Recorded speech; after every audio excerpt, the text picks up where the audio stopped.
안녕하세요. 주식회사 선앤엘 인테리어 임직원 여러분. 10월 정기안전보건교육 주제는 직장 내 괴롭힘 예방 교육입니다. 집중해서 끝까지 들어주세요. 우선 직장 내 괴롭힘 정의에 대해 알려드리겠습니다. 직장 내 괴롭힘이란 사용자 또는 근로자가 직장에서의 지위 또는 관계 등의 우위를 이용하여 업무상 적정 범위를 넘어 신체적, 정신적 고통을 주거나 근무 환경을 악화시키는 행위를 말합니다. 그리고 괴롭힘의 범주 내에는 여성 비하 행동, 고정관념적 성역할 강요, 성정체성 등에 근거한 성적 괴롭힘도 포함됩니다. 직장 내 괴롭힘으로 인하여 근로복지공단의 산업재해로 승인받은 재해자 수는 09년 9명에서 차츰차츰 증가되더니 16년도 기점으로 증가폭이 크다는 것을 볼 수 있습니다. 여기서 문제는 증가폭뿐만 아니라 지속적인 증가 추세를 볼 수 있겠습니다. 직종별 현황을 보면 분포는 관리자는 29명, 사무종사자 25명, 단순 노무 종사자 22명, 전문가 및 관련 종사자가 20명 순으로 많이 있습니다.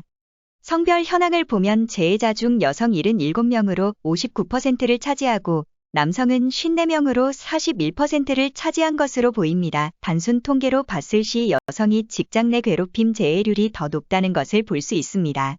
직장 내 괴롭힘은 16년부터 18년 사이 직장 내 괴롭힘으로 인한 재해자의 근속기간별 분포는 6개월에서 5년 미만이 87명으로 가장 많았으며 5년에서 10년 미만은 37명, 10년에서 20년 미만은 37명, 1개월 미만에서 6개월 미만은 22명 순으로 나타난 것을 볼 수 있습니다. 자료를 보고 알 수 있는 점은 6개월에서 5년 미만의 근로자들이 직장 내 괴롭힘에 있어 취약한 상황인 것을 볼 수 있습니다. 이제는 직장 내 괴롭힘 판단 요소를 검토하여 판단해야 합니다. 판단 기준으로는 행위자, 피해자, 행위 장소, 행위 요건으로 4가지를 종합적으로 확인해야 합니다. 앞에서 설명한 직장 내 괴롭힘의 정의입니다. 다시 말씀드리면 직장 내 괴롭힘은 즉 업무상 적정 범위를 넘어 신체적, 정신적 고통을 주거나 근무 환경을 악화시키는 행위입니다. 다음은 직장 내 괴롭힘 판단 요소 3가지를 세세하게 보겠습니다. 우선 첫 번째로는 행위자인데 행위자는 괴롭힘 행위자의 주체가 사용자인지 근로자인지로 판단하고 두 번째 행위 요건은 직장에서의 지위 또는 관계, 업무상 적정 범위를 넘는 행위, 신체적, 정신적 고통을 주는 행위입니다. 세 번째는 행위 장소인데 외근 출장지 등 업무 수행이 이루어지는 곳, 회식이나 기업 행사 장소, 사적 공간, 사내 메신저 카카오톡 SNS 등 온라인상의 공간입니다. 직장인이 꼽은 괴롭힘 행위자 순위를 보면 상급자로서 임원 및 경영진의 사람들이며 두 번째는 임원, 경영진, 세 번째는 특별히 누구라고 말하기 어려운 사람들, 네 번째는 동료 직원입니다. 여기서 확인할 수 있는 것은 직장 내 괴롭힘의 큰 부분을 차지하는 사람은 나보다 직급이 높은 상급자인 것을 알 수 있습니다. 앞에서 직장 내 괴롭힘 판단 요소 3가지 중 행위자를 봤는데 행위자 중 사용자에 대해 자세히 알려드리겠습니다. 사용자란 근로기준법 제2조제 1항 제2호에 따른 사용자로서 사업주 또는 사업 경영 담당자, 근로자에 관한 사항에 대해 사업주를 위해 행위하는 자입니다. 첫 번째 사업 경영 담당자는 사업주가 아니면서 사업 경영 일반을 책임지는 자로서 예를 들어 대표이사님이 있습니다. 두 번째 근로자에 관한 사항에 대해 사업주를 위해 행위하는 자로는 사업주 또는 사업 경영 담당자로부터 권한을 위임받은 자로서 예를 들어 인사노무 담당이사, 공장장 등이 있습니다. 다음은 괴롭힘 행위자가 근로자인 경우입니다. 근로자는 사용자 소속의 근로기준법상 근로자인 경우가 해당됩니다. 근로자의 경우도 원청 소속 근로자와 하청 소속 근로자 간의 괴롭힘이 발생할 수 있는데 그럴 경우에는 원청 소속 근로자와 하청 소속 근로자는 사용자가 다르므로 원청 소속 근로자를 직장 내 괴롭힘 행위자로 인정하기는 어려울 수 있습니다. 그러나 원청 사업주가 취업 규칙을 규정할 때 소속 근로자가 누구를 상대로 괴롭힘 행위를 하였는지를 불문하고 해당 규정이 적용되도록 하는 것이 바람직합니다. 다음은 직장 내 괴롭힘 판단 요소 두 번째인 행위 요건입니다.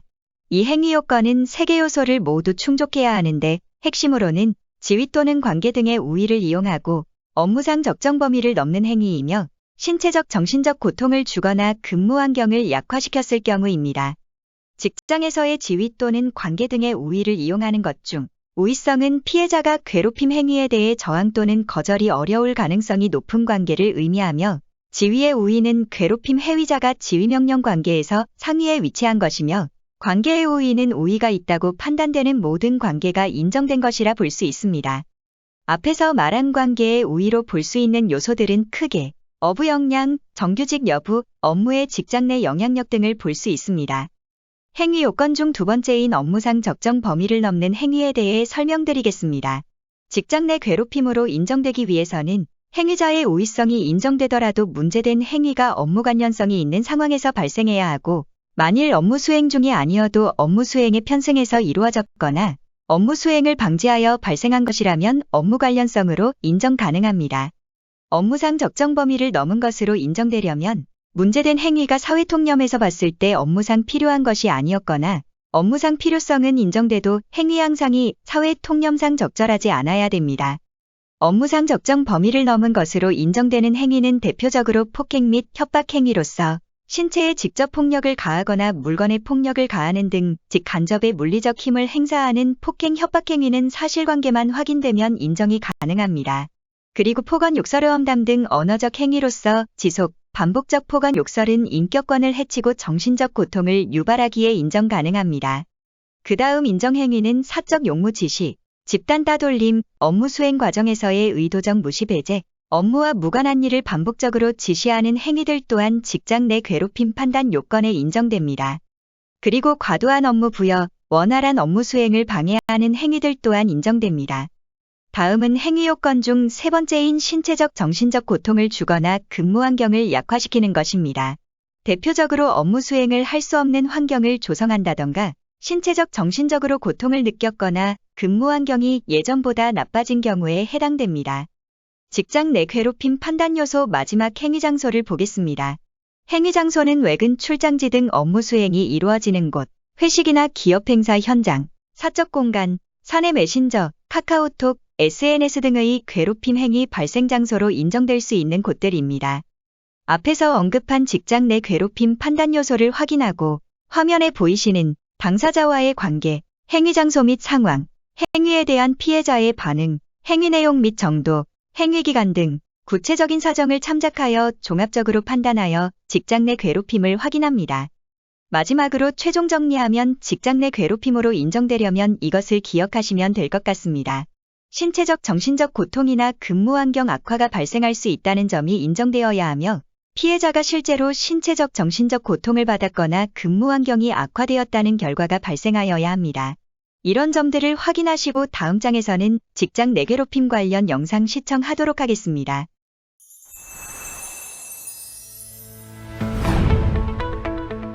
안녕하세요. 아나운서 박현실입니다. 직장 내 괴롭힘, 아마 많은 분들이 들어보셨을 텐데요. 오늘은 직장 내 괴롭힘이란 무엇인지, 우리 사회에서 직장 내 괴롭힘이 왜 심각한 사회 문제로 인식되고 있는지, 그리고 직장 내 괴롭힘을 왜 금지해야 하는지에 대해서 말씀드리고, 또 사용자가 직장 내 괴롭힘을 예방하고 조직 문화 개선을 위해서 어떤 노력을 해야 하는지, 또 피해 근로자는 직장 내 괴롭힘이 발생했을 때 어떻게 대응하면 되는지 설명해 드리고요.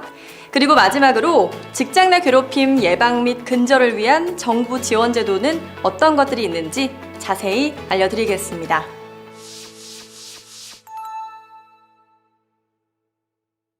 직장 내 괴롭힘, 왜 심각한 문제일까요?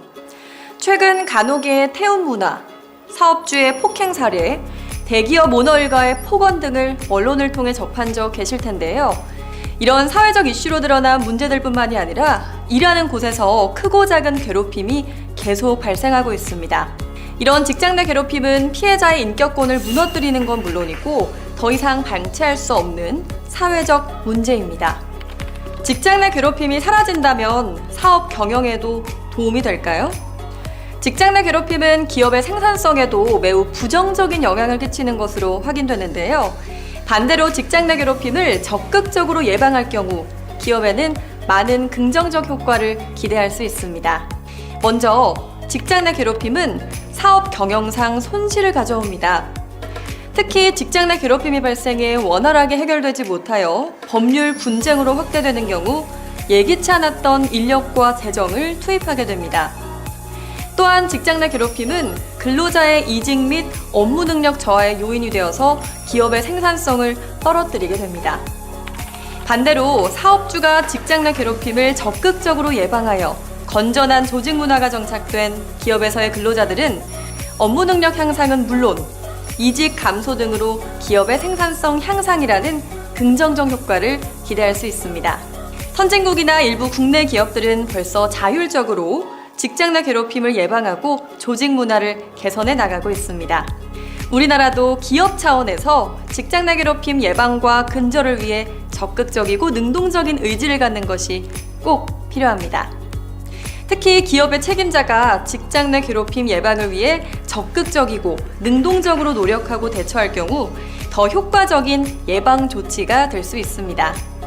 법원에서도 사용자에 대하여 근로관계에서 비롯한 배려 의무로서 근로자의 인격권 보호 및 쾌적한 근로환경 제공 의무가 있다고 명시하고 있는 점을 볼 때 기업 책임자의 직장 내 괴롭힘 예방을 위한 적극적인 노력이 반드시 필요하다는 점도 알 수 있겠죠? 직장 내 괴롭힘의 효과적 근절 방법은 무엇일까요? 직장 내 괴롭힘을 근절하기 위한 가장 중요한 조건은 바로 상호 존중의 직장 문화가 정착돼야 한다는 점입니다. 그런데 이는 인식의 변화 등이 수반되어야 하기 때문에 단기간에 정착되기가 쉽지 않습니다. 이와 같은 상호 존중의 직장 문화 정책을 위해서는 위험 요인 점검, 예방 교육, 다양한 방식을 통한 캠페인과 제도 홍보, 또 주기적인 예방 정책 평가를 통한 제도 개선 등의 다양한 노력이 지속적으로 필요하다고 할 수 있습니다.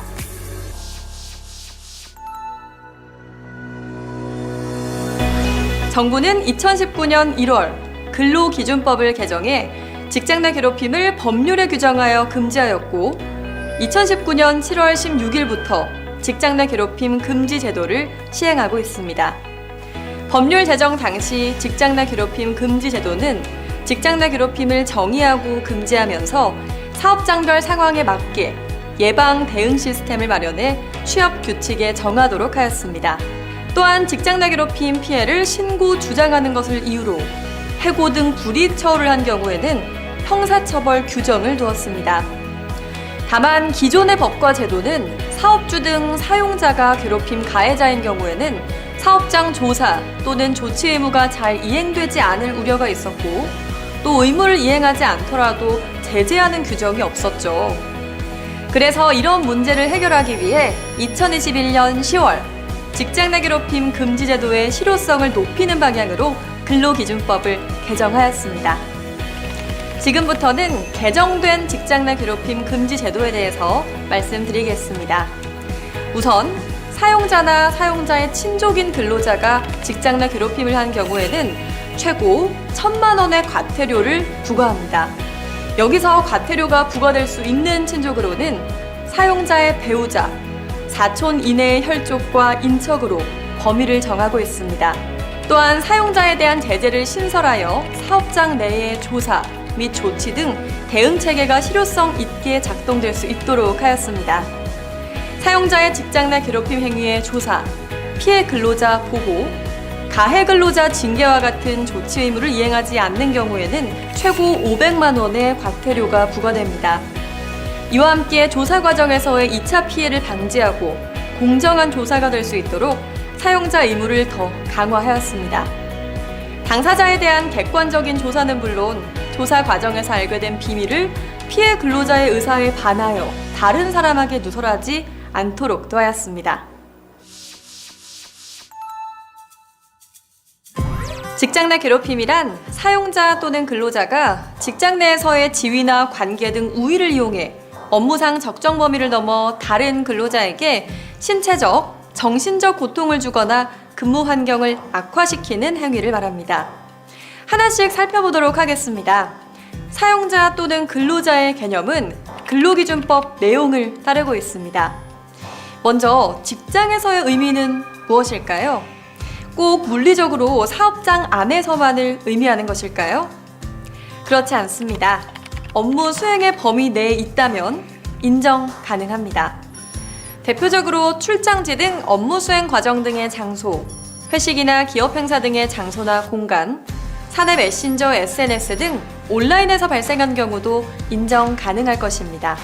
그렇다면 우위의 개념은 무엇일까요? 피해 근로자가 저항 또는 거절하기 어려울 개연성이 높은 상태가 인정되는 것으로 대표적으로 지위 또는 관계에서의 우위를 생각해 볼 수 있습니다. 다음으로 업무상 적정 범위를 넘을 것. 이것의 의미는 무엇일까요? 우선 업무상이라는 말은 업무와 관련이 있는 행위일 것을 의미합니다. 다만 꼭 직접적인 업무 수행 중에서 발생한 경우가 아니더라도 업무 수행에 편승하여 이루어졌거나 업무 수행을 빙자하여 발생한 경우에도 업무 관련성을 인정할 수 있습니다. 이러한 행위 중에 사회통념에 비추어 볼 때 업무상 필요성이 인정되지 않거나 필요성은 있더라도 그 방식이나 양태가 법령이나 사회통념에 비추어 볼 때 상당하지 않다고 인정돼야 할 것입니다. 대표적으로 마음에 안 드는 업무상에 필요한 지시라면 그 양태가 폭언이나 폭행을 수반하여 사회통념상 상당성을 결여하지 않았다면 괴롭힘으로 보기는 어렵겠죠. 업무상 필요성을 판단하기 위해서는 근로계약이나 취업규칙, 단체협약 등 사내 규범은 물론이고 관계 법령에서 정한 내용도 활용할 수 있을 것입니다. 이해를 돕기 위해서 구체적인 사례를 몇 가지 보여드리겠습니다.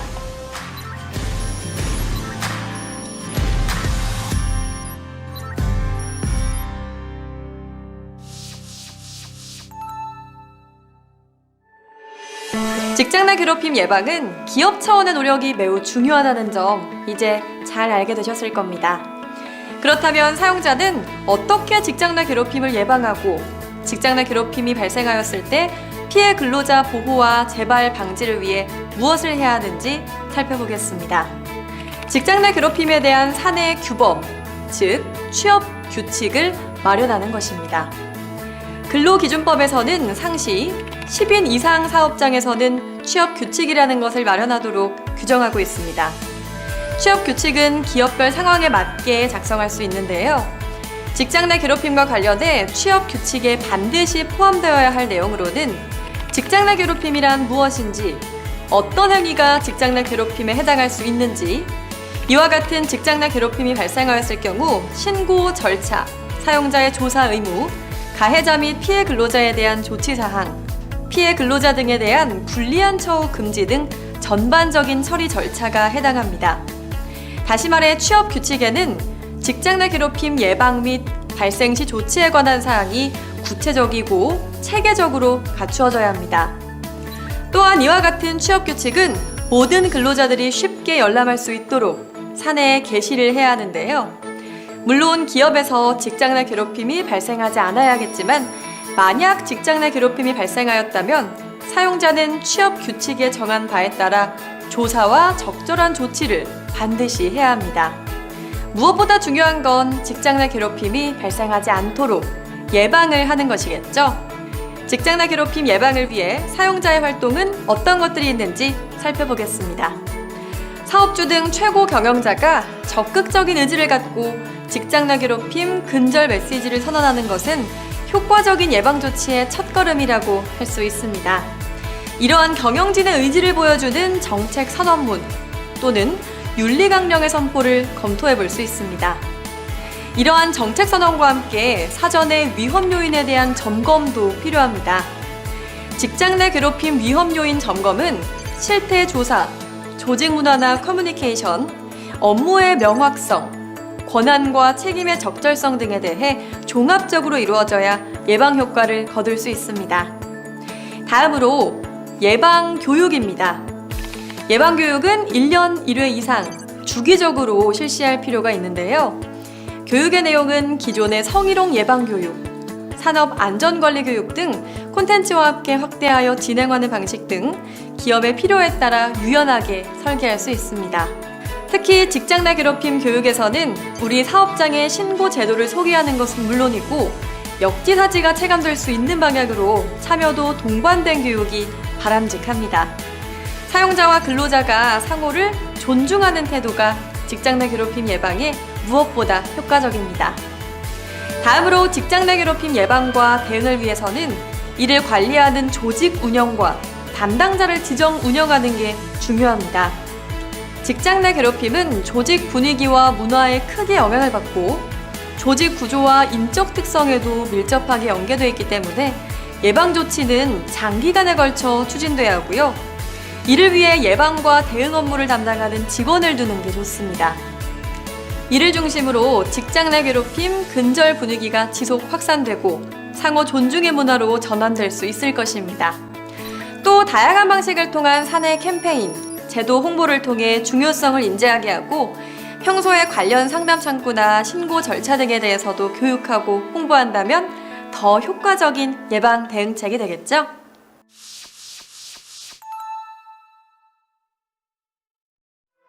위에서 말씀드린 바와 같이 피해 근로자는 취업 규칙에 마련된 절차에 따라 사내 고충 처리센터 등 신고처에 피해 사실을 신고하면 됩니다.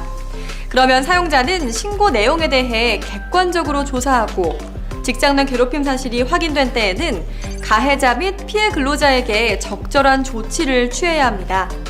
그런데 피해 사실을 회사에 신고하였는데도 불구하고 회사의 객관적인 조사와 가해자 및 피해 근로자에 대한 적절한 조치가 이루어지지 않는다면 어떻게 해야 할까요? 이런 경우 고용노동부에 신고할 수 있습니다.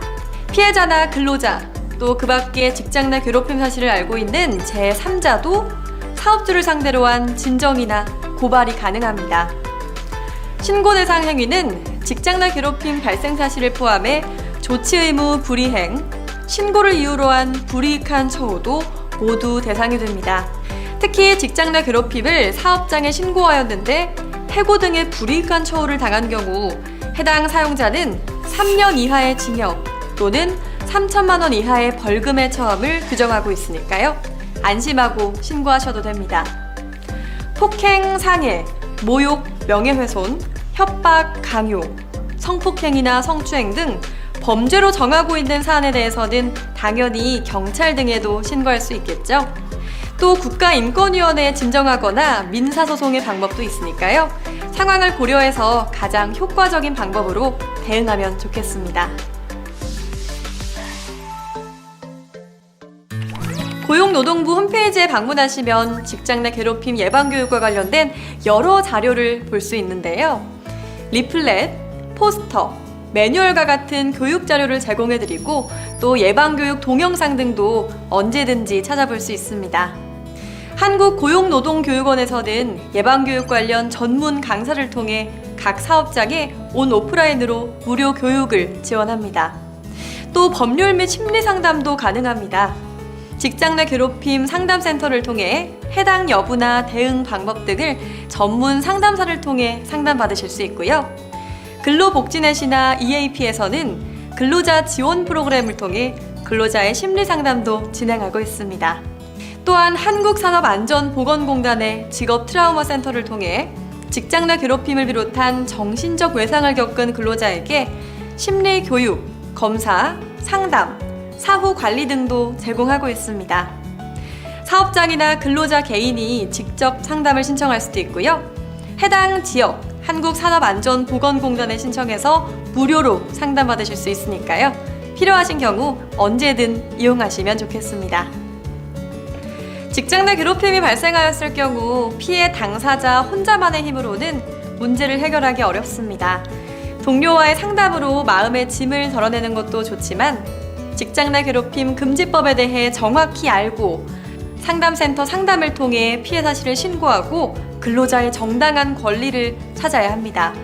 근로자뿐 아니라 사업주 역시 직장 내 괴롭힘 문제가 일어나지 않도록 사전 교육을 철저히 시행하고 직장 내 괴롭힘 금지 제도를 준수하여 노사가 함께 발전하는 건강하고 행복한 직장을 만들도록 해야겠습니다. 감사합니다.